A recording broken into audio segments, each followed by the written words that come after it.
ఇది దగ్గరే కాబట్టి అక్కడి నుంచి వచ్చినటువంటి రాయచూరు నుంచి వచ్చినటువంటి బ్రదర్స్కి, నాతో పాటుగా మా స్థానిక సంఘం నుంచి వచ్చిన సహోదరుడు ఇమ్మానియలు, అలాగే ఇప్పటి వరకు సాక్ష్యం చెప్పినటువంటి సహోదరుడు మోజెస్, వారికి కూడా ప్రభు యేసుక్రీస్తు నామమున వందనాలు తెలియజేస్తున్నాం. మనము కొద్దిసేపు దేవుని మాటలు ఆలకిద్దాం. దేవుని గ్రంథంలో నుండి అపోస్తలుడైన పౌలు కొలస్సీయులకు రాసిన పత్రిక. అపోస్తలుడైన పౌలు కొలస్సీయులకు రాసిన పత్రిక 2వ అధ్యాయం. అపోస్తలుడైన పౌలు కొలస్సీయులకు రాసిన పత్రిక 2వ అధ్యాయము 6వ వచనము 7వ వచనము చదువుకుందాం. కావున మీరు ప్రభు అయిన క్రీస్తు యేసును అంగీకరించిన విధముగా ఆయన యందు వేరు పారిన వారై ఇంటి వలె కట్టబడుచు మీరు నేర్చుకున్న ప్రకారముగా విశ్వాసమందు స్థిరపరచబడుచు కృతజ్ఞతాస్తుతులు చెల్లించుట యందు విస్తరించుచు ఆయన యందుండి నడుచుకునుడి.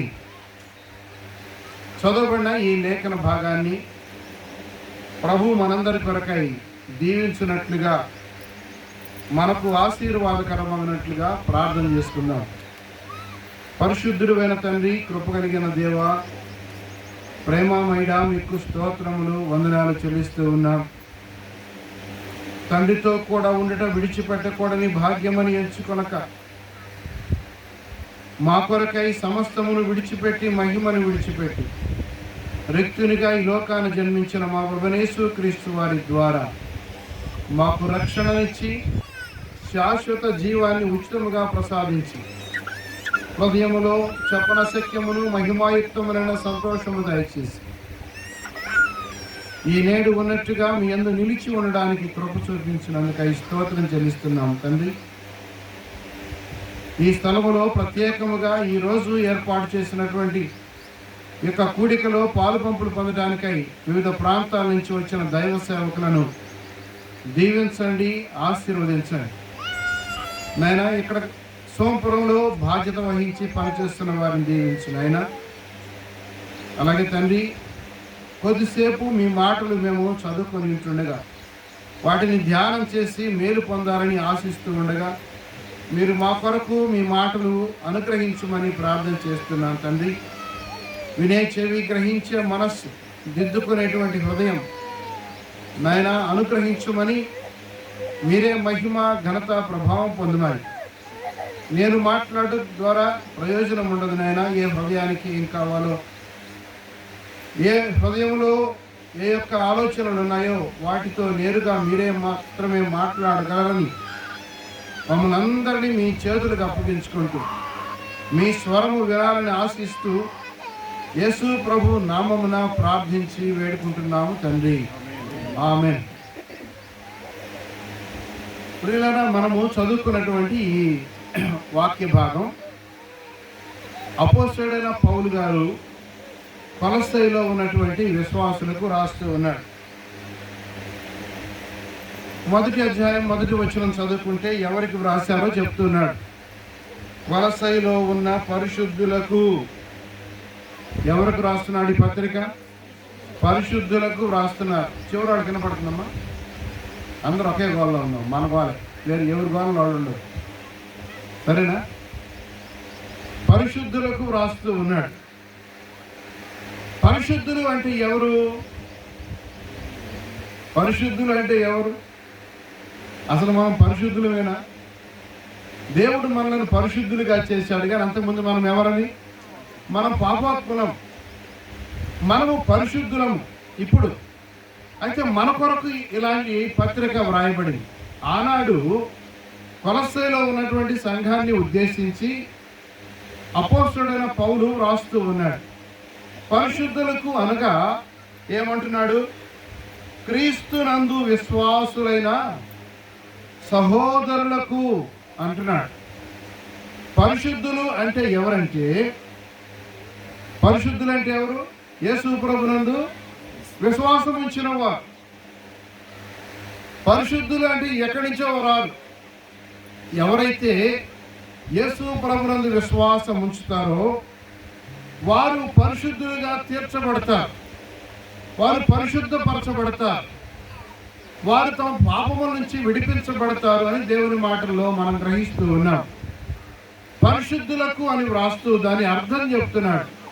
పరిశుద్ధులు అంటే ఎవరంటే యేసు ప్రభునందు విశ్వాసం ఉంచిన వారు. యేసు ప్రభునందు విశ్వాసం ఉంచకపోతే మనము పరిశుద్ధులము కాదు. వాళ్ళు పరిశుద్ధులంట, మేమేమో పాపులమంట. అవును, 100% అంతే. యేసు ప్రభునందు విశ్వాసం ఉంచిన వారు మాత్రమే పరిశుద్ధులు. దేవుని వాక్యాన్ని బట్టి మనం చూస్తున్నాం. ఎవరైతే యేసు ప్రభు యందు విశ్వాసం ఉంచడం అంటే, ప్రభువా నేను పాపిని, నా పాపాలు క్షమించు, నీ బిడ్డగా చేసుకో అంటే ఆయన మన పాపములను క్షమించి సమస్తమైన దుర్నీతి నుండి మనల్ని పవిత్రులుగా చేస్తాడు. ఆయన మనల్ని పవిత్రులుగా చేస్తాడు, పరిశుద్ధులుగా చేస్తాడు. దేవుని తత్వము మనలోనికి వస్తుంది.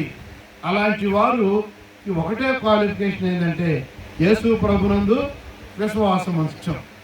అలాగైతే కూర్చున్న వారిలో చిన్న ప్రశ్న ఏంటంటే, ఎవరు ఇంకా యేసు ప్రభునందు విశ్వాసం ఉంచలేదో, ఎవరు ఇంకా పరిశుద్ధులుగా తీర్చబడలేదో వారు ఇంకా పాపంలోనే ఉన్నారు. ఇంకా పాపంలోనే ఉన్నారు. పాపంలోనే ఉంటే ప్రభు చెప్పాడు, మీరు మీ పాపంలోనే ఉండి చనిపోతే నేను వెళ్ళే చోటికి మీరు రాలేరు అని చెప్పాడు. కాబట్టి ప్రభునందు విశ్వాసం ఉంచడం మంచిది. అదంతా ఖరీదైన సంగతి ఏం కాదు కదా. దానికి ఏమైనా డబ్బులు పెట్టాలంటే మా దగ్గర ఇప్పుడు లేవయ్యా అనొచ్చు.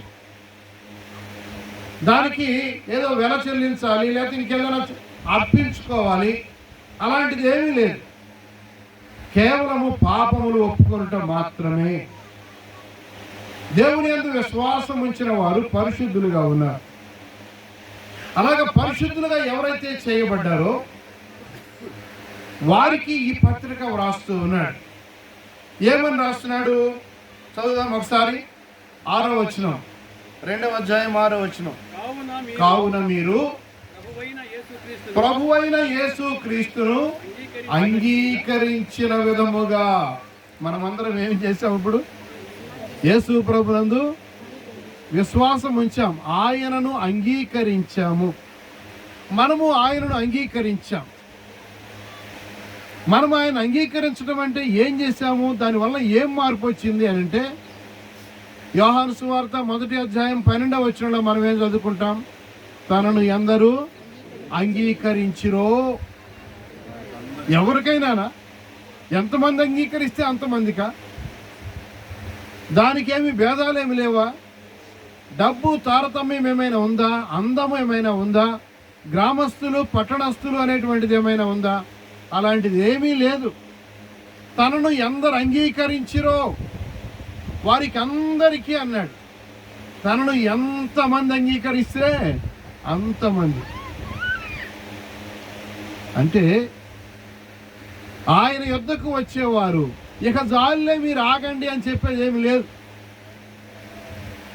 అలాంటి గొప్ప ఏర్పాటు యేసు ప్రభు దగ్గర ఉంది మనకి.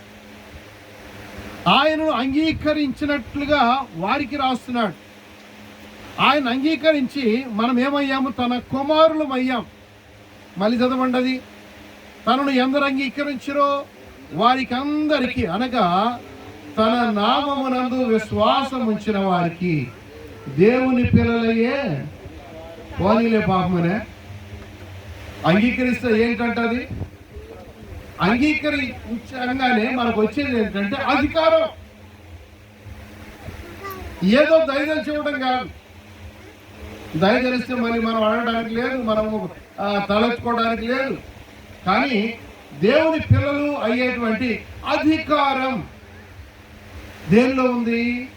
యేసు ప్రభునందు విశ్వాసం ఉంచడంలోనే ఉంది.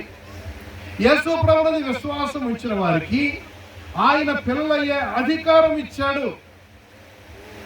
ఆయన పిల్లలు, మనము దేవుని పిల్లలం అవుతూ ఉన్నాం. మొదటిగా ఒక మాట చదువుకున్నాం, మనం పరిశుద్ధులం అని చదువుకున్నాం.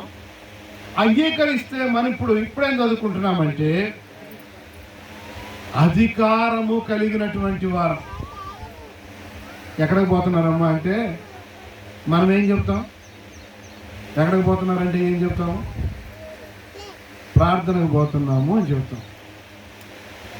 ప్రార్థనకు పోతున్నాము అని చెప్పుకునేటువంటి మనలో ఆ మాత్రపు లోపల ఆనందం కానీ మనకు ఒక అతిశయం కానీ లేకుండా పోతున్నాయి. ఎందుకు మనలో అంత మరి లోపల మనకెందుకు కనపడటం లేదు? మేము దేవుని సన్నిధికి వెళ్తున్నాం అని గట్టిగా చెప్పామనుకో, అంతగా చెప్తున్నావేంది? అడగొద్దు. రెండో ప్రశ్న అడగాలన్నా లేదా?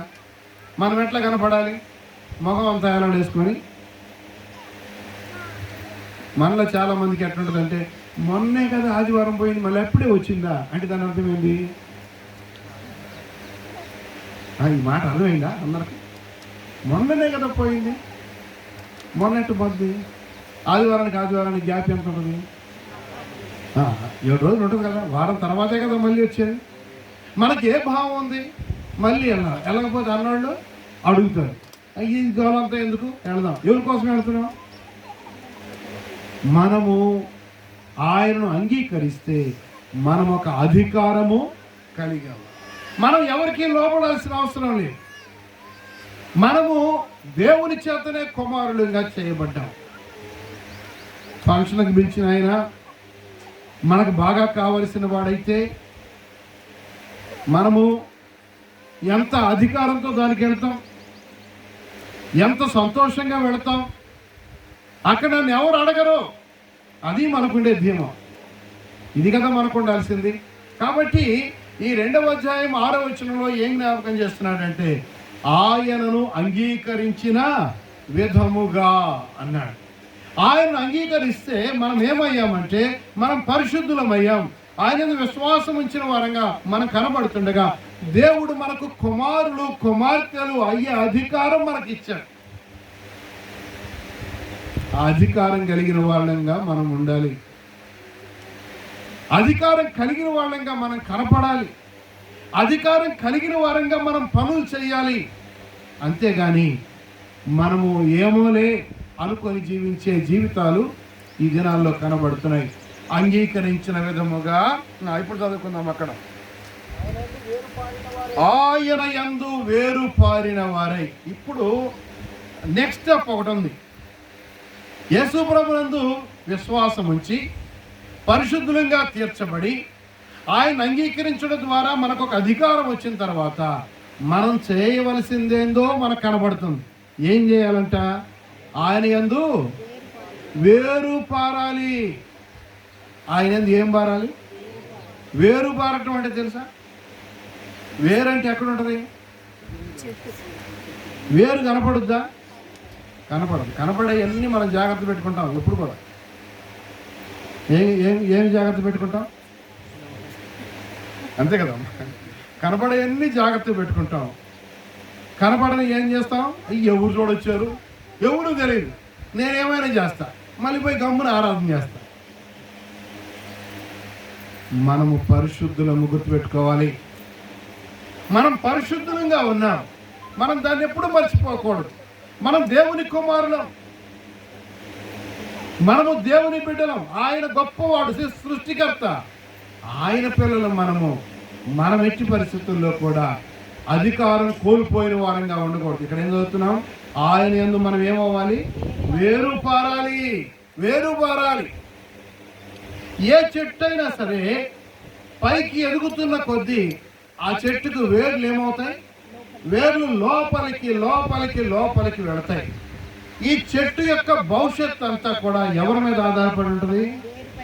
ఎందుకు అపోస్తుడైన పౌలు గారు ఈ వేళ్ళు సంగతి చెప్తున్నాడంటే, ఒక విశ్వాసికి దేవుని యందు ఒక చెట్టుకు వేళ్ళెంత ప్రాముఖ్యమైనవో ఒక విశ్వాసికి కూడా వేళ్ళు అంటే ప్రాముఖ్యమే. చాలాసార్లు మనం చూస్తాం, చెట్టు గంభీరంగా పెరుగుతుంది. ఎట్లా పెరుగుతుంది? చాలా పెద్దగా పెరుగుతుంది. చాలా పెద్దగా పెరుగుతుంది. ఒక చిన్న గాలి రాగానే ఏమవుతుంది? మొత్తం పడిపోతుంది. అప్పుడు ఏం బయటకు వస్తాయి? ఎప్పుడైనా సరే పడిపోయినాకే అసలు బయటకు వచ్చేది. ఎప్పుడు వస్తాయి బయటకు? పడిపోయిన తర్వాత. అప్పుడు దాకా అందరూ వాళ్ళు విశ్వాసులే, వీళ్ళు విశ్వాసులే, వాళ్ళు పరిశుద్ధులు, వీళ్ళు ఆరాధన చేస్తున్నారు, వాళ్ళు వాక్యం చెబుతున్నారు, వీళ్ళు వాక్యం చెబుతున్నారు, అంత బాగానే ఉంటుంది. ఒక్కసారి తలకిందులు అయిన తర్వాత అసలు సంగతి బయటకు వచ్చింది. ఎందుకయింది? అరే అంత భక్తుడు కదా, ఎందుకు ఆ పాపం చేశాడు? ఆయన వాక్యం చెబుతున్నాడు కదా, ఎందుకు పాపం చేశాడు? టెన్షన్గా ఆరాధనకు వస్తున్నాడు కదా, ఎందుకు పాపం చేశాడు? ఎందుకు చేశాడంటే అప్పుడు పడిపోయినప్పుడు తెలుస్తుంది. ఆ వేళ్ళు ఏమవుతాయి? చెట్టు కిందకి, వేళ్ళు పైకి. అప్పుడు మనకు అనిపిస్తుంది, మనం ఆ చెట్టును చూస్తే ఏమనుకుంటాం తెలుసా? చెట్టు ఎంత పెరిగింది కానీ వేళ్ళు ఏమాత్రం కూడా లోపలికి. చాలా మంది విశ్వాసుల జీవితాలు ఇలాగే ఉంటాయి. చెట్టు చాలా పెరిగినట్లుగా పైకి పైకి పైకి భక్తి, పైకి భక్తిగా కనపడతారు. ఎంత భక్తి అంటే ఇక మా అంత పరిశుద్ధులు లేనే లేరు. ప్రియులారా, పైకి కాదు, పైకి కనబడినంత మాత్రం చేతనే సరిపోదు. దేవుడు ఎక్కడ చూస్తాడు? పైన. దేవుడు ఎక్కడ చూస్తాడమ్మా? పై రూపం కాదు కదా చూసేది. ఆయన దావీదు సెలక్షన్ అప్పుడు చెప్పాడు దేవుడు, ఆయన పై రూపమును లక్ష్య పెట్టేవాడు కాదు. ఎవరికి లెక్కలేదు దావీదు అంటే. అసలు బాగా ఎక్కువ వేళ్ళు ఎవరి దగ్గర ఉన్నాయంట? దావీదు దగ్గర ఉన్నాయి. అందుకని దావీదు, అరే వీళ్ళేనా ఉంది, వీళ్ళు పైకి బాగా వెతికారు, బాగా కండ్ల మించి, కానీ అసలోడు ఎక్కడున్నాడు? అసలోడు ఎక్కడున్నాడు అంటే వాడు ఇక్కడ లేడు. వాడు ఎక్కడున్నాడు? వాడు గొర్రెలు కాస్తున్నాడు. గొర్రెలు కాస్తే ఏంది, చదువుకుంటే ఏంది, ఆఫీసర్ అయితే ఏంది, వాడు ఏమైతే ఏంది, ఏముండాలి? అపోస్తలుల కార్యాల్లో 13వ అధ్యాయం 26వ వచనంలో మనం ఈ విధంగా చదువుకుంటాం. దావీదుని గురించి ఏం చదువుకుంటాం? అతను తొలగించి, అంటే సౌలును తొలగించి మరి ఒకరిని రాజుగా ఆయన ఎన్నుకున్నాడు. ఆయన ఎవరంట? దావీదు నా ఇష్టానుసారుడైన మనుష్యుడు, అతడు నా ఉద్దేశాలన్నీ నెరవేరుస్తాడు. ఏమేమి నెరవేరుస్తాడంట? ఉద్దేశాలా? ఆయన చెప్పిన పనుల అమలు చెప్పండి. దేవుని ఉద్దేశాలు నెరవేరుస్తాడా? ఆయన చెప్పిన పనులు నెరవేరుస్తాడా? ఉద్దేశాలు కదా, అంతే రాసింది అదే చెప్తున్నాం. ఉద్దేశానికను చెప్పిన పనికి తేడా ఏంటి చెప్పండి కొద్దిగా. ఉద్దేశం ఏంది, చెప్పిన పని ఏంది? ఒక ఇంట్లో ఒక మంచి తండ్రి ఉన్నాడు, ఒక మంచి కుమారుడు ఉన్నాడు. ఆ తండ్రి ఏదో ఒక కార్యక్రమం చేద్దామని ఒక పెద్ద తలపెట్టుకున్నాడు. ఆ పెద్ద కార్యక్రమం తలపెట్టుకుంటే దానికి ఏమేమి అవసరం అవుతాయని పాపం పెద్దోడు కదా తండ్రి అంత ఆలోచన చేస్తా ఉన్నాడు. ఆ ఇంట్లో ఒక కుమారుడు కూడా ఉన్నాడు. ఆ కుమారుడికి ఏం తెలుసు అంటే ఎవరి ఉద్దేశాలు తెలుసు. అరే నువ్వు వాడు పోయేది తీసుకురారా అనకముందే అది తీసుకొచ్చి అవి పెట్టాడు. అదేందిరా నువ్వు ఎప్పుడే ఎట్లా తీసుకొచ్చావు, నీకు ఎవరు చెప్పారంటే నీవు ఇది అనుకుంటావని నాకు. తండ్రి హృదయాన్ని ఎరిగినటువంటి కుమారుడు, మంచి కుమారుడు. దేవుడు ఏమైతే అనుకుంటున్నాడో, దేవుడి ఉద్దేశంలో ఏదైతే ఉందో అది ఎరిగిన వాడు ఎవరంట? దావీదు అంట. దావీదు ఎరిగిన వాడంట, దావీదు భక్తుడంట, దావీదు ఇష్టానుసారుడంట, దావీదు గొలియాతు మీదకి పోయాడంట. అయితే మనం ఏందంట? ఇప్పుడు మనం భక్తులంతా ఎడతాయారేమంటే మనము వాటన్నిటిని చదువుకోవడం. ఎంత గొప్ప భక్తుడు అయితే ఏందంట కదా. ఇప్పుడు మనం దాని చూసి ఏం నేర్చుకోవాలి? మనం కూడా ఏమి చేయడానికి పూనుకోవాలి? ఆయన ఉద్దేశాలు, ఆయన ఏమనుకుంటున్నాడు, ఈ సందర్భంలో ఆయన ఏమనుకుంటాడు, ఇదిగో ఇలాంటి కార్యక్రమం చేస్తే ఆయన ఏమనుకుంటాడో నేను చేసి పెడతాను. ఒకనొక సమయంలో సంఖ్యాకాండం 25వ అధ్యాయంలో మనం చదువుకుంటాం. చెప్పదులే, సంఖ్యాకాండం 25వ అధ్యాయం ఏముందంటే అక్కడ ఇశ్రాయేలీయులు పాపం చేస్తున్నారు. స్త్రీలతో వ్యభిచారం చేస్తూ ఉన్నాడు. ఆ వ్యభిచారం చేస్తా ఉంటే దేవుడు చాలా బాధపడ్డాడు. అరే, నా ప్రజలు కదా, వీళ్ళు ఏందో ఇట చేస్తున్నారు, పనికిమాలిన పనులు చేస్తున్నారని ఆయన హృదయంలో బాధపడుతుంటే ఆ బాధ ఎవరికి అర్థమైంది? ఫీనెహాసు అనే భక్తుడికి అర్థమైంది. ఫీనెహాసు అనే భక్తుడికి చెప్పలేదు, ఫీనెహాసు నీవు పోయి వాళ్ళిద్దరిని చంపేశాయి అని ఆయన చెప్పలేదు. దేవుడు ఫీల్ అవుతున్నాడంటే ఫీనెహాసు కూడా ఫీల్ అయ్యాడమ్మా. దేవుడు ఒక విషయంలో ఫీల్ అవుతున్నాడంటే, దేవుడు ఒక విషయంలో విచారంగా ఉన్నాడంటే, నీవు ఆ విషయంలో సంతోషంగా ఉన్నావంటే నీవు ఆయన కుమారుడు కుమార్తె ఎట్లా అవుతావు చెప్పండి? అసలు నాకు చెప్పండి. మన కుమార్తెలమేనా? మనం ఆయన కుమారులమేనా? ఆయన తత్వం మనలో ఉందా లేదా ఆలోచన చేసుకోవాలి కదా. భక్తి భక్తి ఏం భక్తిది? అంతమంది ఉన్నారు, అంతమంది దేవుని ఇశ్రాయేలు ప్రజలందరూ ఉన్నారు. వారందరిలో ఒక్కడే ఆ ఒక్కడికి ఏమర్థమైందంటే, నా దేవుడు ఈ విషయంలో బాధపడుతున్నాడు, నా దేవుడు ఈ విషయంలో కన్నీరు పెడుతున్నాడు. అర్థమవుతుందా? అర్థమవుతుందా మనకి? మన దేవుడు ఏ విషయంలో సంతోషంగా? ఈ రెండు సంగతి తెలిపి విశ్వాస జీవితం ఎంత బాగుంటుంది కదా. దేవుడు దేనిలో సంతోషిస్తున్నాడు, దేవుడు దేనిలో విచారపడుతున్నాడు. ఏమన్నా ఇంతకంటే ఏమన్నా భక్తి అంటే ఆ సంగతులు తెలుసుకొని పోవడమే కదా ముందుకి. దేవుని సంతోష పెట్టాలి, దేవుని ఘనపరచాలి. ఆయన సంతోషం మన సంతోషము అవ్వాలి. చాలాసార్లు మనం ఏం చేస్తున్నామంటే ప్రభు నమ్మి ఆరాధన చేస్తూ కూడా మన సంతోషాలు వేరువేరుగా ఉంటాయి. ఏమ్మా ఉండవా? అందరం భక్తులే, జాగ్రత్తగా వినండి. ఏమ్మా భక్తులైనా కాదు, అందరూ విశ్వాసమే కదా. జాగ్రత్తగా వినండి. మనకు కొన్నిసార్లు ఆయనతో సంబంధం లేనివి మనకు చాలా సంతోషంగా కనబడతా ఉంటాయి. క్రీస్తు యేసు నందున్నట్టుగా మనము వేరుపారటం అంటే, ఆయన యందుంటే, ఆయన దగ్గర ఉంటే, ఆయన మనతో ఉంటే, మనము ఆయనలో ఉంటే ఆయన ఏమనుకుంటున్నాడో మనకు తెలియకుండా ఉంటుందా? ఎందుకు పాపాలు చేసుకుంటూ వెళుతున్నారు విశ్వాసులు అంటే, ఆయన మనసును మనము ఎరిగిన వారంగా లేము. క్రీస్తు యేసునకు కలిగిన ఈ మనస్సు మీరును కలిగి ఉండండి. మన మనస్సు ఒకటను, మన ప్రభు మనస్సు ఒకటి ఉండకూడదు. ఏముండాలి చెప్పండి?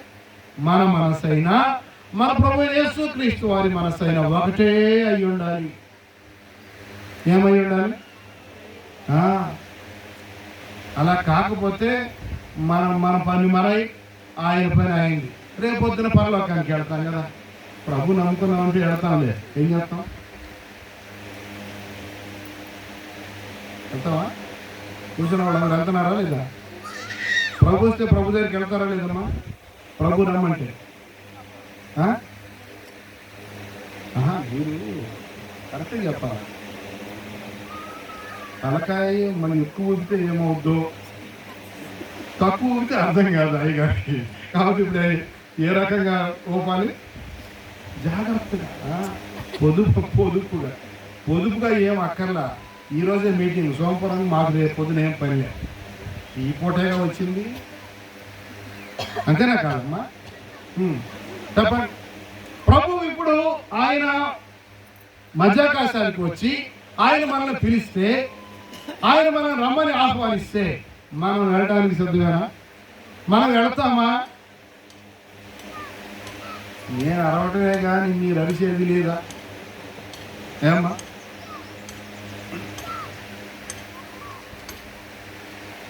మనము ఆలోచన చేసుకోవాలి.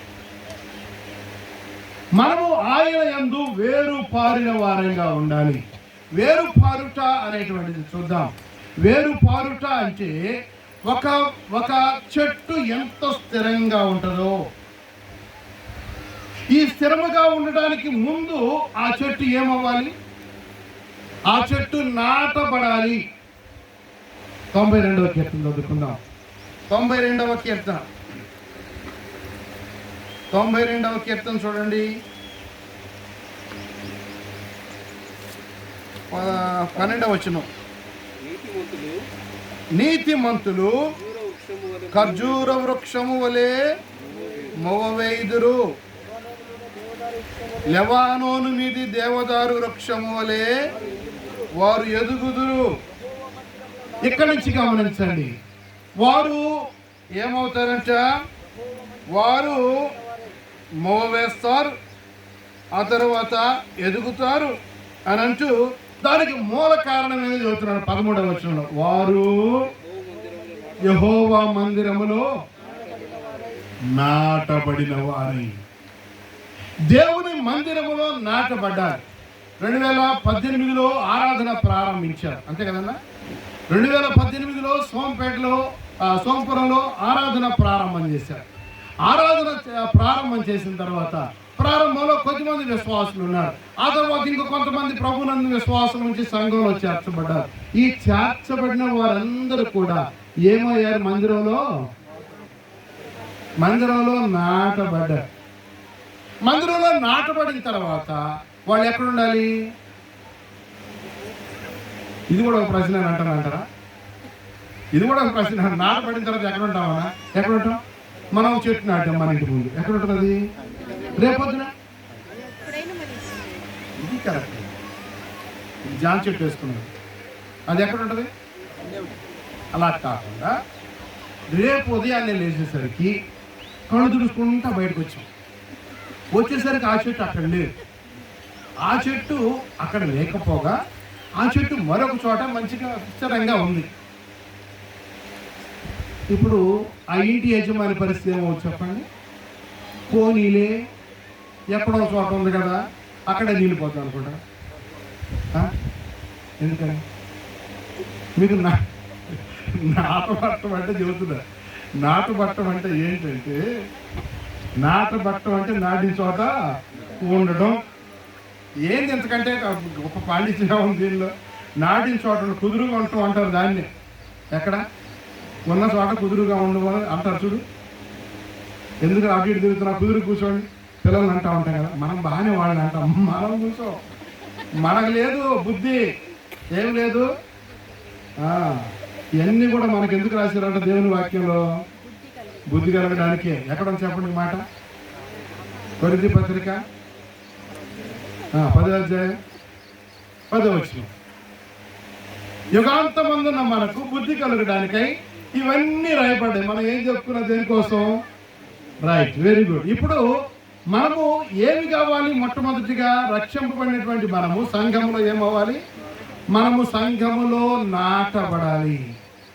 నాటబడినటువంటి మనము నాటబడితే ఏమవుతామో ఇక్కడ 92వ కీర్తనలో కీర్తనకారుడు చెప్తున్నాడు. ఏమని చెప్తున్నాడు? వారు మందిరములో నాటబడిన వారై మన దేవుని ఆవరణములలో వర్తిల్లుదురు. నాటబడినటువంటి ప్రతి ఒక్కరు ఏమవుతారు? మరి వర్తిల్లడం లేదు అంటే దాని అర్థమైంది, వాక్యం అసలు ఎప్పుడు తప్పు కాదు. వాక్యం తప్పు అవుతుందా? తప్పు ఎవరు? చివరికి తప్పు మనమే. మన చివరికి ఏమంటారు తెలుసా? నాకేం తెలియదయ్యా, నీవు ఇచ్చినా ఎవరు అది కారణంలోనే ఉంది. ఏమన్నా ఏంద్ర నాయన ఆదాం ఈ పని చేసావంటే ఏమన్నాడు? మొత్తం నీదే కథ, నాదేం లేదు. ఎవరిది కథ?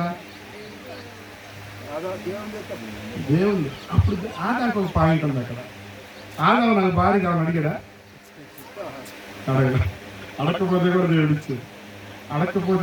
ఇచ్చాడు. ఇప్పుడు అంటున్నాడు, నేను మర్యాద కొన్నవాడిని నాకు ఒకటి చేసుకొచ్చి ఈవిడ దాన్ని అంటగట్టావు. అందుకని నీవు ఇచ్చిన భార్య, నీవు ఇచ్చిన ఈ స్త్రీయే నన్ను మోసం చేసింది, పాడు చేసేసింది. మరి మన జ్ఞానం ఏమైందో? మనకు ఒక జ్ఞానం ఉండాలి కదా. దేవుడు చెప్పాడు కదా మాట, అరే ఆయన తినొద్దు. అసలు నేరుగా ఆ మాట ఎవరికి చెప్పారు? ఆదాముతోనే చెప్పాడు కదా. ఆదాముతోనే చెప్పాడు, నీవు ఈ పండు తినమని నిశ్చయముగా చచ్చెదవు. అంత క్లియర్గా చెప్తే మనం సాధారణంగా వేరే వాళ్ళ మీదకే పోనీయడానికి ట్రై చేస్తాం. కాబట్టి మనము వర్తిల్లటం లేదు, మనము అభివృద్ధి లేదు, మన కుటుంబాల్లో అభివృద్ధి లేదు, మనము దేవుని కృప చేత ఆశీర్వదింపబడటం లేదు. అంటే కారణం ఏంటంటే మనం ఎక్కడ లేము? దేవుని మందిరంలో ఉండాలి. దేవుని మందిరంలో సమృద్ధి ఉంది. దేవుని మందిరంలో సంతృప్తి ఉంది. దేవుని మందిరంలో ఆనంద ప్రవాహం ఉంది. ఈ వచనాలన్నీ కూడా దేవుని వాక్యంలో మనం చదువుకుంటాం. ఆయన మందిరంలో. అందుకని దావీదు అంటున్నాడు 23వ కీర్తన 6వ వచనంలో ఏమన్నాడు? ఏమ్మా తల్లి, 23వ కీర్తన 6వ వచనం. ఇప్పుడు దావీదుకున్నటువంటి కోరిక ఏంటంటే చిరకాలం, అంటే ఎంతకాలం? ఎప్పుడు కూడా నేను ఎక్కడ ఉండాలనుకున్నాడు? ఏం దావీదుకి ఇల్లు వాకిలు లేవా? ఏమ్మా, దావీదు మనలాంటి మామూలు మనిషి కాదు. ఆయన రాజు. ఎవరైనా రాజు. ఆయనకి పరిపాలన కార్యక్రమాలు, ఆయన మీదకి వచ్చేవాళ్ళు, శత్రువులు, వాళ్ళ సంగతి చూసుకోవాలి. ఇంట్లో అంటే స్వదేశంలో తిరుగుబాటు లేకుండా చేసుకుంటూ ఉండాలి. చాలా కార్యక్రమాలు ఉంటాయి. ప్రజల పరిపాలన చూసుకోవాలి. అన్నీ ఉన్నాయి. కానీ దావీదుకి ఎక్కడ ఉండాలని ఉందంట? ఎందుకు ఉండాలి? నేను చిరకాలము యెహోవా మందిరంలో నివాసము చేస్తాను. ఇది ఆయన స్థిరమైనటువంటి నిర్ణయం. ఎందుకంటే మొదట ఆయన రాజ్యము నీతిని వెతకండి, అప్పుడు అవన్నీ మీకు అనుగ్రహించబడతాయి. మనకి అన్ని కూడా మనం ఏంటంటే మనం చేయాల్సింది చెయ్యము. మనకన్నీ రావాలి. అంతేనంటయ్యా? మనం చేయాల్సింది మనం చేయాల్సింది చెయ్యం. మనకన్నీ రావాలి. ఎక్కడొస్తాయి? ప్రభు ఏం చెప్పాడు? కరాఖండిగా చెప్పాడు. ఆయన రాజ్యమును, ఆయన నీతిని మొదట వెతకండి, అప్పుడు అవన్నీ కూడా మీకు, పైన ఉన్న వస్త్రాలు, ఆహారము, ఇక ఆ చింత, ఈ చింత, రేపేం చేద్దునో, ఎల్లుండి ఏం చేద్దునో, పిల్లలు ఏమవ్వాలో, పిల్లల భవిష్యత్తు ఏందో, కొంతమందికి లేస్తే ఇదే చుట్టి. దేవుడు ఏం చెప్పాడు వాక్యంలో? మీరు చింతించడం వలన ఏమీ చేయలేరు. చెప్పాడా లేదా? కాబట్టి నాటబడిన వారంగా ఉంటే దేవుడు అవన్నీ కూడా ఆటోమేటిక్గా మనకి ఇస్తాడు. కాబట్టి మనం ఏది చూసుకోవాలి? నేను అసలు ఇక్కడ స్థిరంగా ఉన్నానా లేదా? స్థిరంగా మన కాన్సన్ట్రేషన్ మొత్తం, మన దృష్టి మొత్తం దేని మీద ఉండాలంటే మందిరంలో ఉండడానికే మనము గుర్తుపెట్టుకోవాలి. చాలామంది అప్పుడప్పుడు వస్తారు దేవుని మందిరానికి. ఎప్పుడు వస్తారు? అప్పుడప్పుడు వస్తారు. ఎందుకంటే ఆ మందిరం ఉందో పోయిందో. ఏమ్మా, దేనికోసం వస్తారు? అప్పుడప్పుడు వచ్చేవాళ్ళు ఏమనాలన్నా, మందిరం ఉందో పోయిందో చూద్దాం, మందిరాన్ని నడిపించే వాళ్ళు ఉన్నారో అని నేను అంటలేదు. వాళ్ళు అనుకుంటారు, దీనికోసం వస్తారు. దేన్నో సమాజాన్ని ఉద్ధరించడానికి వచ్చినట్టుగా వస్తారు. మందిరంలో అట్లా కాదు. మందిరంలో అట్లా వచ్చి పోయేవాళ్ళు అసలు సభ్యులే కాదు. లెక్క ప్రకారం చూస్తే ఎప్పుడో ఒకసారి వచ్చేవాళ్ళు సభ్యులే కాదు. మందిరంలో ఏమవ్వాలి? నాటబడాలి. మందిరంలో మనము నాటబడిన వారముగా మనం ఉండాలి. రెండవదిగా మందిరంలో దాని ద్వారా మనం ఏమి గుర్తుపడుతున్నామంటే మనము స్థిరపరచబడుతున్నాం, మనము నిలకడగా ఉంటున్నాం. యోహాను సువార్త చూద్దాం, 15వ అధ్యాయం చూడండి. యోహాను సువార్త 15వ అధ్యాయం. అన్న ఎన్ని గంటలు ముగించారా? 1 ఆగలేనప్పుడు అక్కడి నుంచి సిగ్నల్ రావాలి మనకి. అది రావాలి. అది ముందు నాకే కనపడదు, మీకు కనపడదు. వరకు అడుగు బాగా. మీరు నన్ను చూడండి, నేను అడుగు వస్తున్నాను. 15వ అధ్యాయం యోహాను సువార్త 15వ అధ్యాయం 4వ వచనం చూడండి. యేసు ప్రభువు తెలియజేస్తున్నాడు. నేను ఎవరిని అంటున్నాడు? నేను ద్రాక్షవల్లిని, తీగలు మీరు ద్రాక్షవల్లి అనుకోవాలంటారు నాయన. మీరు ఏమనుకోవాలి? మనం చాలాసార్లు అదే ఫీలింగ్ మనకి. ఏంటంటే మనము ద్రాక్షవల్లి అంత ఫీలింగ్ మనం ఇస్తాం. ఏమా అర్థమైంది అన్నమాట? ఎంతమందికి అర్థమైంది? మనము తీగలు అనుకోవట్లా. మనం ఏమనుకుంటున్నాం? మనమే అసలు అనుకుంటున్నాం. కాదు, మనము తీగలు. ఆయన అసలు, ఆయన మొద్దు, ఆయన కాండం, ఆయన ప్రధానమైనటువంటి తీగ ఆయన. మనము ఆయనలో అంటు కట్టబడిన వారము. గుర్తుపెట్టుకోవాలి. 4వ వచనంలో అంటున్నాడు, 4వ వచనంలో, నా యందు నిలిచి ఉండుడి. నేను మీ యందు. ఎంత భాగ్యం అండి మనకు. దేవుని యందు నిలిచి ఉంటేనంట, అంటే దేవుని మందిరంలోకి వచ్చి మనం నాటబడితే మనం ఏమవుతున్నాము? ఆయనలో నిలిచి ఉంటున్నాం. ఆయన నిలిచి ఉంటే మన భాగ్యం ఏందో తెలుసా? ఏమని చెప్తున్నాడు అక్కడ? మీరు నా యందు నిలిచి ఉండండి, నేను మీ యందరే. మీరు చిన్నవాడు, మీ యందు నేను నిలవడం ఏంది? నా కెపాసిటీ ఏంది? నేను సర్వ సృష్టిని ఒక మాట చేసినటువంటి గొప్ప శక్తివంతుని. నేను మీ యందు ఉండడం ఏంది? మీరు మాత్రం కాబెట్టుకొని ఇక్కడే ఉండండి, నేను అటు ఇటు పోయి పనులు చూసుకొని వస్తా అన్నాడు దేవుడు. ఏమన్నాడు అమ్మా? యేసు ప్రభువునందు విశ్వాసం ఉంచిన వాళ్ళందరిలో ఒకసారి ఆలోచన చేయండి, మీలో ప్రభు ఉన్నాడా?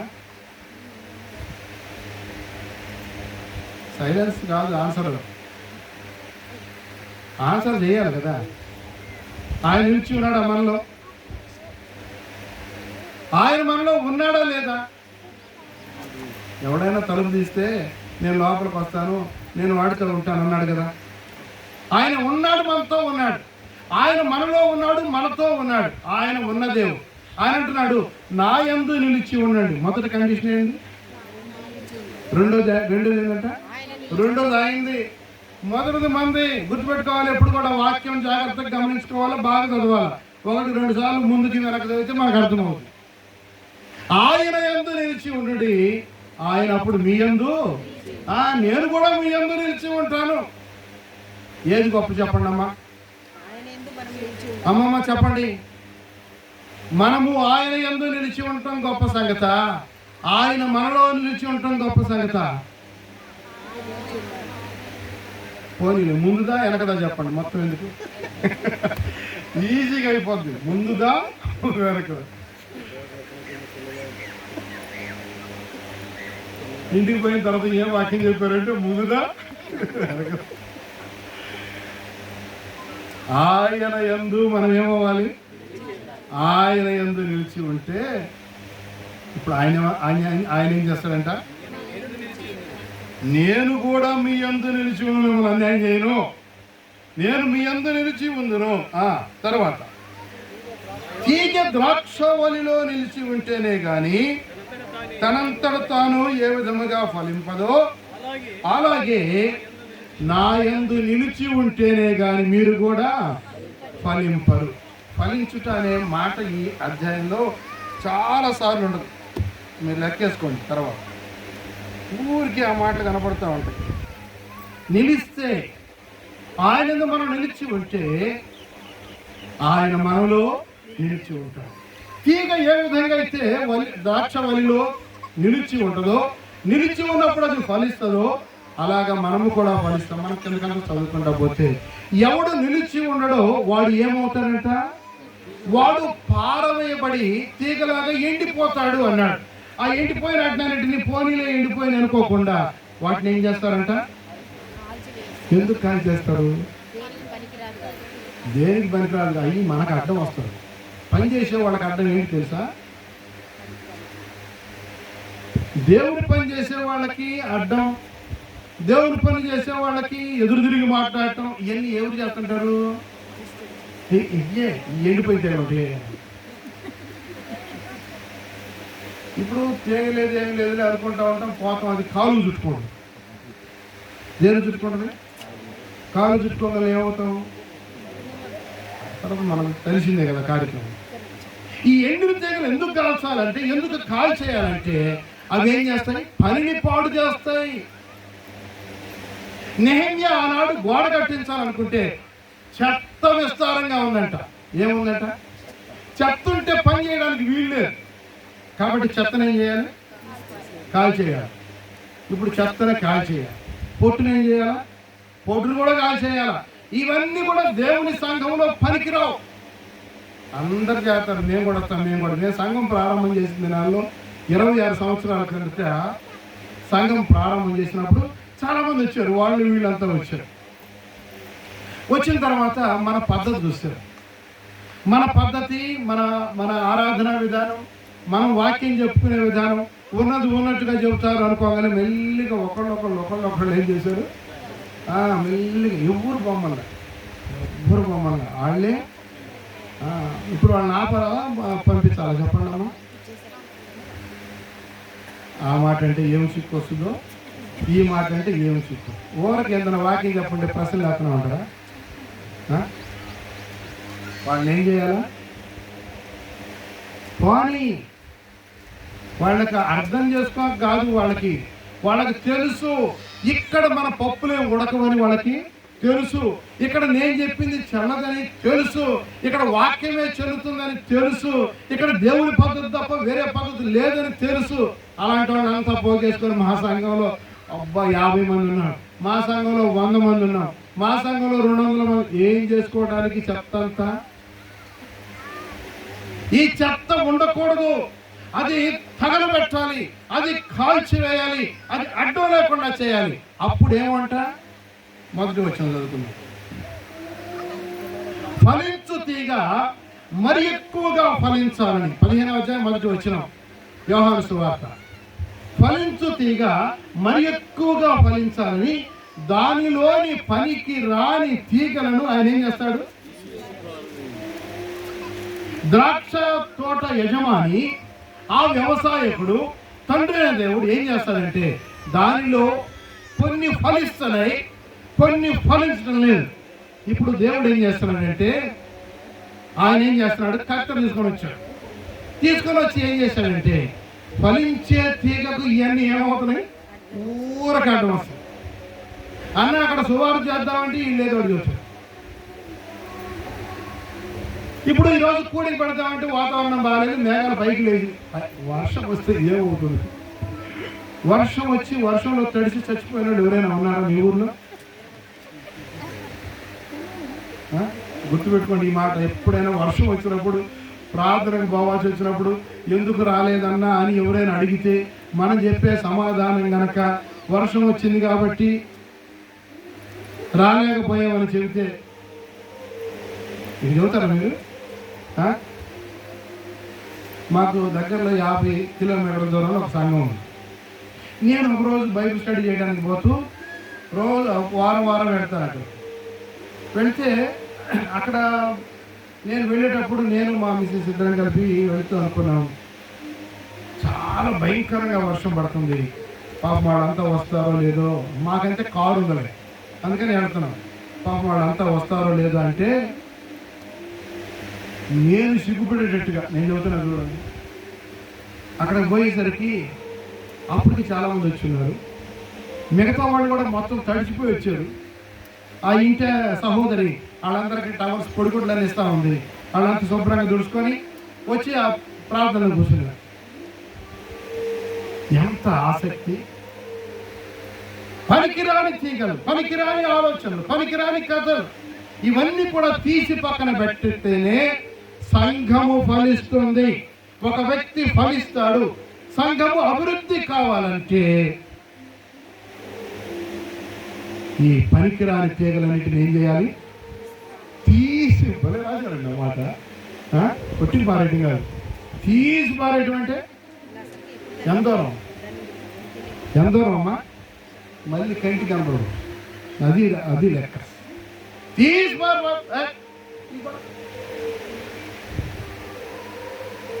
ఈ పని చేస్తుంది ఎవరు?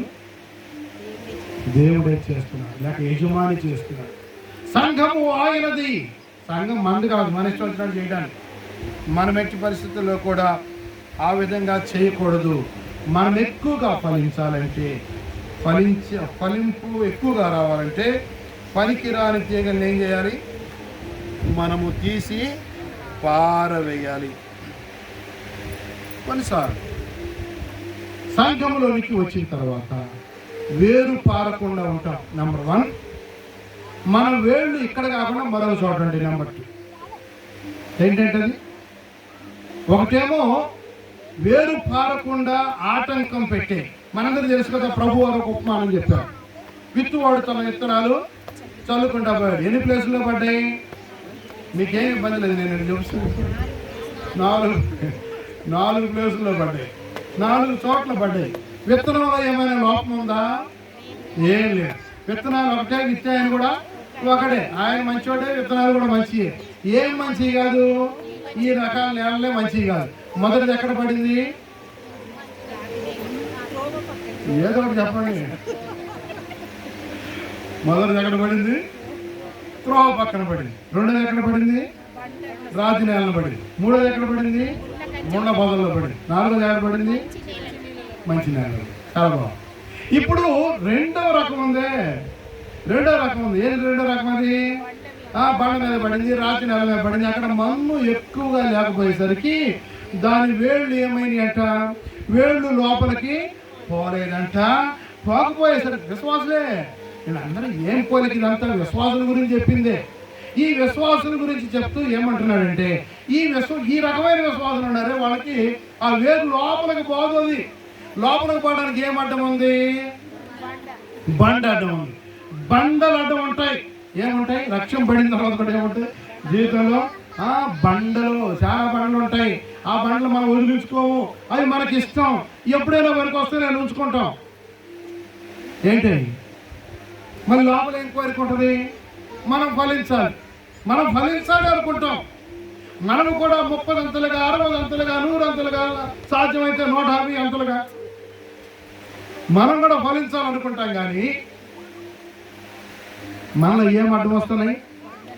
ప్రభు ఏం చెప్పాడంటే ఏంది ప్రభువా ఈ సంగతి అని శిష్యులు అడిగారు. మంచి మాట. ఏమైనా అర్థం కాకపోతే ఎవరిని అడగాలి? ప్రభుని అడగాలి. ఏం అనుమానం పెట్టుకోవాలి. ప్రభువా ఏంది నాకు అర్థం కాలేదు. ఆ దేవుడు మనకు అర్థం చేసి వాళ్ళందరికీ మళ్ళీ చెప్పాడు. ఏం లేదు నాయన, అదేంటి రాతి నేల పడ్డ వాళ్ళు ఎవరంటే వాళ్ళు కూడా మొలకెత్తారు, వాళ్ళు కూడా ఆకులు వేసినట్టుగా ఉంటాయి, వాళ్ళు కూడా చిగురులు వచ్చినట్టుగా ఉంటాయి. కానీ ఎప్పుడు దాకుంటారంటే సూర్యుడు ఉదయింపగానే ఏం రావాలి? సూర్యుడు ఉదయింపగానే ఎండ ఎక్కువైంది. ఆ ఎండను తట్టుకునేటువంటి శక్తి ఈ వేర్లు ఇవ్వలేకపోతున్నాయి. ఎందుకంటే వేర్లు లోపలికి పోవాలి. అందుకని వేర్లు లోపలికి పోవాలి. అది ఎండిపోయింది. సూర్యుడు అంటే చిన్న చిన్న కష్టాలు, చిన్న చిన్న శ్రమలు, చిన్న చిన్న ఇబ్బందులు. ఏందక్క నువ్వు బాగానే వస్తున్నావు కదా, ఎందుకు ఆగిపోయావు అంటే ప్రార్థనకు వచ్చిన కాడి నుంచే మా ఇంట్లో వాళ్ళకి బాగలేదు. ఎప్పటి నుంచి అమ్మా? అంతకుముందు అంతా బాగానే ఉన్నారు, పచ్చగా ఉన్నారు, ఇల్లంతా హాయిగా ఉంది. ప్రార్థనకు వచ్చిన కాడి నుంచి ఏమైంది? నాకు ఒకటే ఏందో ఒక రకంగా అంతా నష్టమేనా, ఏం పట్టుకుండేది అక్క కాదా? అది కాదు అక్క, అసలు అక్క ఎక్కడ తేడా ఉంది. అది కాదు, ప్రార్థనకు వచ్చిన వాళ్ళు అట్లేవి కాదు. చాలా మంది ఈ కారణం చేత చిన్నయే అవి చూసుకొని మానేస్తారు. వేరు పారాలి. ఎందుకంటే వేరు ఏం చేస్తుందంటే మొదటి కీర్తనలో మనం చదువుకుంటాం, అతడు నీటి కాలువల యోరను నాటబడినదై ఆకు వాడక తన కాలమందు ఫలమిచ్చే చెట్టులాగా ఉంటాడు అన్నాడు. తన కాలములో ఫలమిచ్చే చెట్టులాగా ఉండాలంటే అతడు నీటి కాలువల యోరను, దాని వేళ్ళు తన్నాలి. ఇర్మియా గ్రంథం 17వ అధ్యాయంలో మనం చదువుకుంటాం. ఇర్మియా గ్రంథం 17వ అధ్యాయంలో కూడా ఈ సందర్భం రాస్తూ ఉన్నాడు. వెట్ట కలిగినను దానికి బాధ లేదు, నీళ్ళు ఎండిపోయి ఇబ్బంది లేదు. ఎక్కడుందంట అది ఎండాకాలమా, వర్షాకాలమా, సమృద్ధి ఉందా, సమృద్ధి లేదా, ఇంట్లో చాలి జాలకుండా డబ్బులు ఉన్నాయి, ఏం ఇబ్బంది లేదు. అన్ని కాలములలో కూడా పచ్చగా ఉండాలంటే దాని వేళ్ళు ఎక్కడ ఉండాలి? దాని వేళ్ళు నీటి కాలువల యోర అంటే, నీటి కాలువల ఒడ్డు అంటే సంఘమే. ఎక్కడుండాలి? మన వేళ్ళు ఎక్కడుండాలి? మన వేళ్ళు ఎక్కడుండాలమ్మా? చెబితే ముగించుకుందాం. నేను చూస్తున్నాను, చెబితే ముగించేస్తాను. మన వేళ్ళు ఎక్కడుండాలి? మన వేళ్ళు ఎక్కడ ఉంటే ఆ సారం మనకు వచ్చింది. అంతే, దీనిలో పెద్ద శాస్త్రం ఏం లేదు. మన వేళ్ళు సంఘంలో ఉంటే సంఘానికి సంబంధించిన సంగతులు, దేవుని వాక్యము, దేవుని ప్రార్థన, సహవాసము, రొట్టె విరుచడం, ప్రార్థన చేయడం, దేవుని బిడ్డలతో సంతోషించడం, వాక్యమందు ఆనందించడం, అభివృద్ధి, ఇవి వస్తూ ఉంటాయి. మన వేళ్ళు ఎక్కడో ఉంటే చాలా మంది విశ్వాసులు సంఘంలో ఉంటారు. వాళ్ళ వేళ్ళు ఎక్కడుంటాయి? వాళ్ళ సారమంతా అట్నుంచే వస్తుంది. 15 సంవత్సరాలు దేవుని సన్నిధికి వస్తే కూడా నోట్లో బూతులు పోలా. ఎక్కడున్నట్టు? ఏర్లు ఎక్కడున్నట్టు? బూతులు మాట్లాడుతున్నారా? అప్పుడు అవసరం వస్తుంది కదా, పక్కింటితో గొడవ వస్తుంది కదా మనకి. మాట్లాడుతున్నారా? ఏం అడుగుతున్నారు? మాట్లాడట్లేదు, మాట్లాడకపోతే మాట్లాడట్లేదు. ఇదే కదా మనం చెప్పుకోవస్తుంది. దేవుని మాటలే కదా మనం చెప్పుకున్నాం. 15 సంవత్సరాలు అయితే కూడా మనలో మార్పు లేదు, ప్రార్థనా జీవితం లేదు, దేవుని వాక్యము లేదు, దేవుని ప్రకారం జీవించడం లేదు, పరిశుద్ధమైన ప్రవర్తన లేదు, ఇష్టం వచ్చినట్టుగా జీవిస్తున్నాం. మన వేళ్ళు ఎక్కడున్నాయి? మన వేళ్ళు వేరే చోట ఉన్నాయి. మన వేళ్ళు లోకంలో ఉన్నాయి. ఇంకెందుకు వేరే చోట ఎందుకు? మన వేళ్ళు ఎక్కడున్నాయి? లోకంలో ఉన్నాయి. మన వేళ్ళు లోకంలో ఉండబట్టి మన సారమంతా అక్కడి నుంచి వస్తుంది కాబట్టి, మనకు వచ్చే బలవంతా అక్కడి నుంచే వస్తుంది కాబట్టి, విర్రవీగే మనస్తత్వం, అసూయ, ద్వేషం, కలహం ఇవన్నీ కూడా వస్తున్నాయి. ఎందుకు వస్తున్నాయి? మన వేళ్ళు ఎక్కడున్నాయి? సంఘంలో లేవు, సంఘంలో లేవు, సంఘంలో లేవు. సంఘంలో ఉంటే సాత్వికం వస్తుంది, సంఘంలో ఉంటే వినయం వస్తుంది, సంఘంలో ఉంటే దీనమనస్సు వస్తుంది, సంఘంలో ఉంటే ప్రభువులాగా ఉండడానికి ప్రయత్నం చేస్తాం. కానీ మనలో ఎందుకు ఉందంటే, కొంతమంది అంటారు, నేను గనక ఈ బైబిల్ పక్కన పెట్టానంటేనా. ఏం పెడతారంట? దేవుడు కూడా ఏమన్నా తెలుసా? నేను గనక నిన్ను పక్కన పెడితేనా అనగల. అప్పుడు మనం ఏం చేయాలా? పెట్టాడు దొరుకుద్ది, ఆ ఊరు పోవాలి. ఏ పెట్టా? ఏ పెట్టన్నా? దేవుడు మనల్ని కాసేపు పక్కన పెడితే మనం ఏమవుతాము? ముక్కు దగ్గర చూస్తారు, పొట్ట ఆటలేదు, ముక్కు దగ్గర ఏమి సౌండ్ లేదు. ఇంకేం చేస్తాం? ఇంకేది అయిపోయింది కాబట్టి ఇప్పుడు ఏం చేయాలా? ఇప్పుడు చేయాల్సింది ఏంటి? పెట్టాడు దొరికి చూసుకోవాలి. అంతే.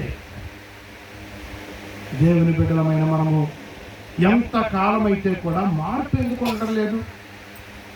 క్రీస్తును అంగీకరించిన విధముగా ఆయన యందు వేరుపారితే, ఆయనలో వేరుపారితే ఆయన యొక్క తత్వం మనలోనికి వస్తూ ఉంది, ఆయన యొక్క సారం మనలోనికి వస్తూ ఉంది. నిజంగా వస్తుందా? నిజంగానే వచ్చిందా? వస్తే మనలో మార్పు కనపడాలి కదా. బయట వాళ్ళు ఏమనుకున్నారు తెలుసా? అంటే మైకులు విన్నారు వాళ్ళు కూడా, ఇంటే మంచిదే. కొన్ని వాళ్ళు అక్కడికి పోయినా ఒకటే, మేము ఇంట్లో ఉన్నా సిగ్గు లేదు మనకు అసలు. లెక్క ప్రకారం మాత్రం ఆ మాట రోషం తెచ్చుకోవాలమ్మా. మనం ఎంత రోషం తెచ్చుకోవాలి ఆ మాటను చూస్తే. అయ్యో ఏంది మాట? ఈ మాట అనదగునా మనల్ని? మన వాళ్ళని ఈ మాట అనొచ్చా వాళ్ళు అనేంతగా మనం ఎందుకు అవకాశం ఇస్తున్నాం? మనం ఎందుకు ఈ అవకాశం ఇస్తున్నాం? మనకు రోషం ఉండద్దు? రోషం ఉండాలా లేదమ్మా చెప్పండి. చాలా మంది అయ్యా అమ్మాయి బాప్తిస్మం తీసుకొని ఆరాధనకు వస్తుంది కదా, చాలా కాలం అయింది, సంఘ పెద్దలకి దైవ సోదరులకి ఏం పని ఉండదు. మరి నేను ఆ ఇళ్ళకి పోయి అయ్యా అమ్మాయి ప్రార్థనకు వస్తుంది సహోదరి, నువ్వు కూడా ప్రార్థనకు రాయ్యా, నువ్వు కూడా నమ్ముకో, బాప్తిస్మం తీసుకో అంటే ఆయన ఏమన్నాడు తెలుసా? ఒక మాట, నేను ప్రార్థనకు రాకపోవడానికి కారణం ఎవరో తెలుసా? ఎవరు? మీ ప్రియమైన ఈ సహోదరి. ఏ సహోదరి? మీ ప్రియమైన సహోదరి, మీ సంఘ సభ్యురాలు ఉందే ఆవిడే. ఇదేనమ్మా మన గురించి చెప్పారు. చెప్పండి. ఆయన యందు వేరు పారిన తత్వం మనలో ఉండాలి. ఎఫెసీయులకు రాస్తూ అపోస్తలుడైన పౌలు గారు అంటున్నారు, ప్రేమయందు వేరు పారి అన్నాడు. ఏమన్నాడు? ప్రేమయందు వేరు పారి. 3వ అధ్యాయం ఎఫెసీ పత్రిక 3వ అధ్యాయం 17వ వచనం నుంచి చదువుకుంటే ఆ భాగాలు మనకు కనబడతాయి. ప్రేమయందు వేరు పారిన వారముగా ఉండాలి. ఏ ప్రేమ? దేవుని ప్రేమ. మనం ఎలాగ ప్రేమించాలి చెప్పండి. తెలిసిన మాటలు చెప్పండి. మనం ఎట్లా ప్రేమించాలి? నిలువలే, అంతేనా?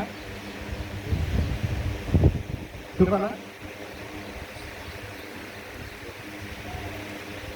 శాస్త్రి గారు చెప్తున్నారు, మనం ఒకరినొకరు ప్రేమించాలి. ఒకరినొకరు ప్రేమించాలి. నిన్ను వల్ల నీ పొరుగు వారిని ప్రేమించాలి. కానీ ప్రభు ఇచ్చిన కొత్త ఆజ్ఞ ఏంటంటే నేను మిమ్మల్ని ప్రేమించినట్టుగా. అంటే ఇప్పుడు అది తేడా లేదు. మనం ఒకరినొకరు ప్రేమించాలంటే వాడు మనం ప్రేమిస్తే వాడు మా ఇంటికి రావట్లేదు, అందుకే మేము వాళ్ళ ఇంటికి రావట్లేదు అని నాతో మాట్లాడలేదు. వందనాలు చెప్పలేదు. నేను 2 సార్లు పెట్టాను అన్న వందనం, వాళ్ళు పెట్టలేదు. ఇక నా 3వ సారి నుంచి నేను మానేస్తా. అంతేగా న్యాయం ఉంది దీనిలో. కానీ ప్రభు ఏం చెబుతున్నాడు తెలుసా? నేను మిమ్మల్ని ప్రేమించినట్టుగా. యేసు ప్రభు శిలువలో మనందరి కొరకై ఆయన బలి అయినప్పుడు మనం చూస్తున్నాం ఆయన ప్రేమ ఏందో మనకు అర్థం. మనం మంచివాడే కాదు. ఇందాక బాబు మోయస్ చెప్పాడు, సాక్ష్యంలో చెబుతున్నాడు, మనము ఎలాంటి వారము? నీచులైన వారిని, తృణీకరించబడిన వారము, ఎన్నిక లేని వారము, అసలు ఎవడు కూడా అసలు మనల్ని లెక్క చేసినటువంటి మనుషులం కాదు. మనము నెట్టివేయబడినటువంటి వారం, శాపగ్రస్తులంగా కనబడుతున్నాం. వాడు ఎందుకు పనికిరాడు, వాడి ఇల్లు పనికిరాదు, వాడు మనుషులు పనికిరారు అనుకుంటున్న మనుషులు మనం. అలాంటి మనను ఆయన ప్రేమించాడే. ఆ ప్రేమతో మనం ప్రేమించాలి. ఆ ప్రేమతో మనము ప్రేమించాలి. మనం ఎలా ప్రేమిస్తున్నాం? ప్రేమ యందు మనం ఏమవ్వాలంట? వేరు పారాలి. మన వేళ్ళు ప్రేమలోకి పోవాలి. యేసు ప్రభు యొక్క ప్రేమలోకి పోతే దీనిలోకి ఏమొచ్చుద్ది? పైకి ఏమొచ్చుద్దమ్మా? ప్రేమే వస్తుంది. ప్రేమను పీక్కుంటే ప్రేమే కదా వచ్చేది, ఇంకా వేరేది ఏమొస్తుంది? ప్రేమ కలిగిన వారంగా మనం ఉండాలి. అంత మాత్రమే కాకుండా ఆ ప్రేమ వెడల్పు ఎంతో, ఎత్తెంతో, లోతెంతో మొత్తం కూడా మనము గ్రహించాలని పౌలు గారు ప్రార్థన చేస్తున్నాడు. ఈ విశ్వాసులు ఉన్నారే, వీళ్ళందరూ కూడా ప్రేమను గురించి బాగా తెలుసుకోవాలి. ఎవరి ప్రేమను గురించి తెలుసుకోవాలి? దేవుని ప్రేమ ఏంటో మనం తెలుసుకోవాలి. రైట్. ఇప్పుడు ఈ వేళ్ళుగా ఉన్నటువంటి వేరు పారినటువంటి మనము సంఘంలో స్థిరముగా నిలవాలి. హెబ్రీ పత్రికలో ఒక మాట చదువుకొని మనము ఇక సాల్వ్ చేద్దాం. చూడండి, హెబ్రీలకు రాసిన పత్రిక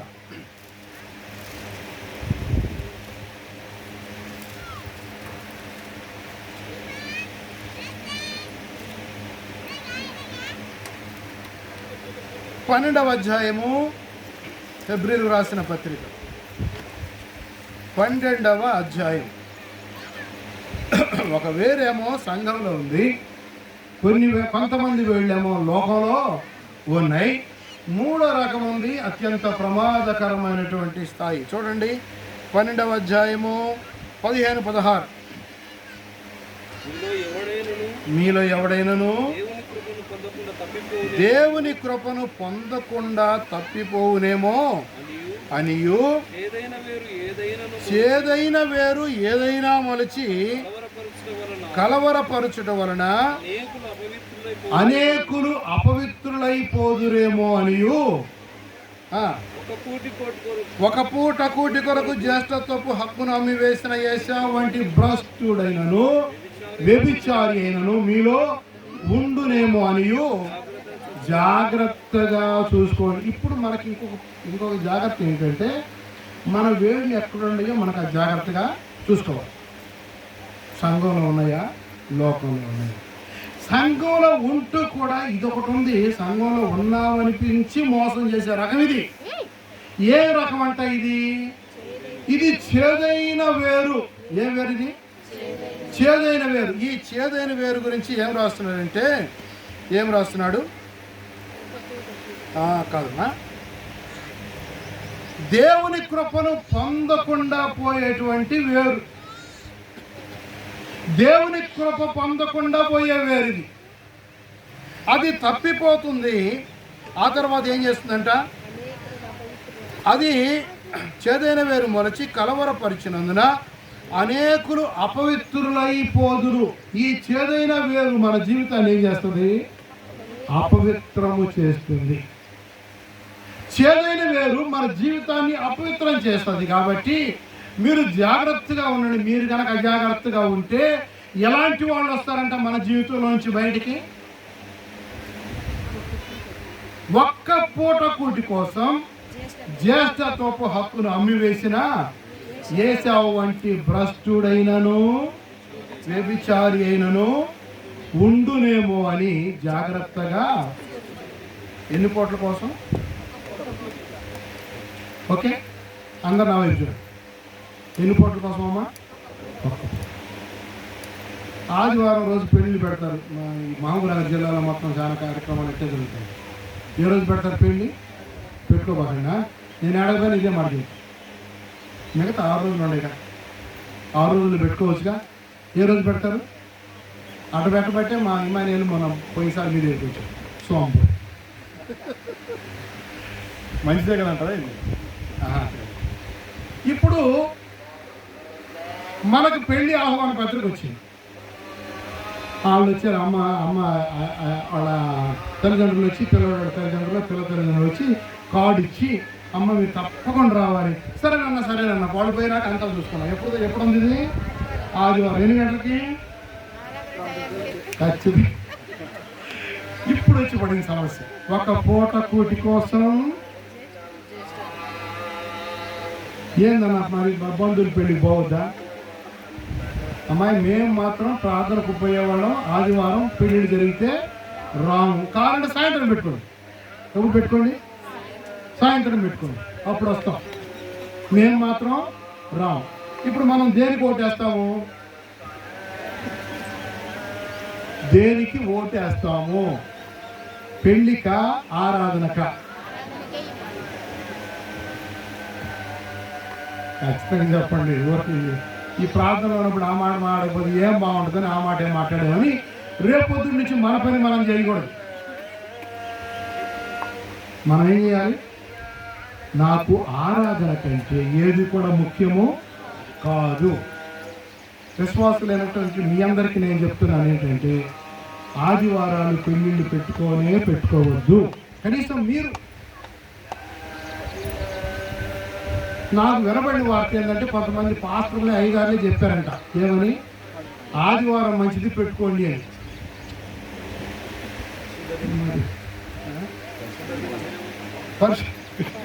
దేనికి పరిశుద్ధ దినం? పరిశుద్ధ వివాహము, పరిశుద్ధ దినం అనేది జరగాలి. ఎంత బాగుంది. అదే ఆదివారమున దేవుని ఆరాధన చేసే దినం. ఒక పూట కూటి కోసం జ్యేష్ఠత్వపు హక్కును అమ్మివేసుకున్నటువంటి ఏశావు వంటి భ్రష్టుడైనను ఇంత తీవ్రమైన మాటలు అసలు పాత నిబంధన చరిత్రలో లేవు. ఆయన చరిత్రలో అంత ఘోరమైన మాటలు లేవు. వ్యభిచారి అని రాయదు. దేవుని సన్నిధిని కాకుండా ఎక్కడికైనా వెళ్తే ఇలాంటి మాటలు మన మీద కొంచెం పడతాయి, అంతే. మనం మారిపోకూడదు. ఇదంతా కూడా మానేసే ఏం పర్లేదులే. 52 ఆదివారాల్లో ఒక్క ఆదివారమే కదా వాళ్ళు సచ్చి అన్ని పెళ్లి ఆదివారాలే పెట్టారు. అప్పుడు వాళ్ళు ఏమంటారు తెలుసా? మనం వాళ్ళ పెళ్లికి వెళ్ళావుగా, మొన్న అది కూడా ఆదివారమేగా. ఇప్పుడు మనకేమొచ్చింది? మనకి పెద్ద చిక్కులు వచ్చిపోతాయి. కాబట్టి ఈ వేళ పెళ్లి కూడా 2 అయిపోయింది. ఆ తర్వాత ఏమవుతుంది? ఇంకోటి, ఈ ఎండాకాలంలో పెట్టే పెళ్ళిళ్ళన్నీ అంతే. చివరికి అన్ని ఆరాధనలన్నీ ఎగ్గొట్టిపోతే అప్పుడు దేవుడు అనుకుంటారే, ఎక్కడికి పోయారా ఇన్ని రోజులు అంటే? తినడానికి పోయాను ఆయన. దేనికి పోయాం?